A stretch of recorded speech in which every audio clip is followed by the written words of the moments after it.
নমস্কার। আজকের নিবেদন কবি কার্তিক ঘোষের রচিত কবিতা তুমিও বলবে।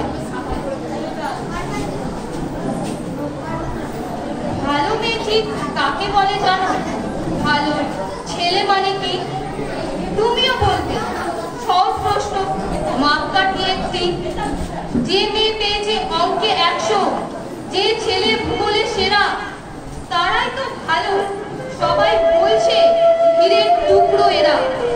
কাগজে ওদের ছবি ছাপা হয়, টিভিতে দেখায় মুখ। ওদের জন্য আমারও তো ভাই আনন্দে ভরে মুখ। তো কেন জানো? তোমাকে বলছি, দেখে শুনে পাই ভয়। শুধু এত এত নম্বর পেলে ভালো ছেলে মেয়ে হয়? আচ্ছা ধরো না, যে মেয়ে পেয়েছে অঙ্কে অনেক কম, তার গানে মুগ্ধ সবাই, হাততালি হরদম। ওই যে ছেলেটা পাশ করে গেছে, এবারেও টেনে টুনে। বলতে কি ভাই, আমরা অবাক ওর আবৃত্তি শুনে। নাটকে ওর নেশা আছে খুব, পরের বিপদে ছোটে। পাড়ায় দেখি বাংলায় নাকি 30 পেয়েছে মোটে।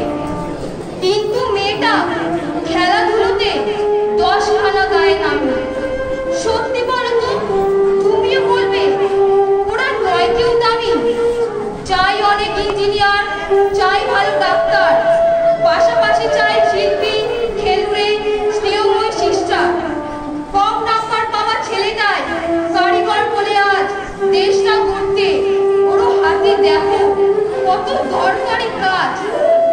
পরের দুঃখে কাতর জেনে মুক্তি করেছি কালো। কম নাম্বার পেয়েছে বলে কি বলবো না ওকে ভালো? অভাবের টানে কলেজে পড়েনি, ছোট দরমার বাড়ি, তবুও ছেলেটা বাবা মাকে দেখে ভাড়াতে চালায় গাড়ি। তাই বলছি কি, শুধু নাম্বারে হয় নাকি মাপকাঠি? ভালো ছেলে মেয়ে বলতে কি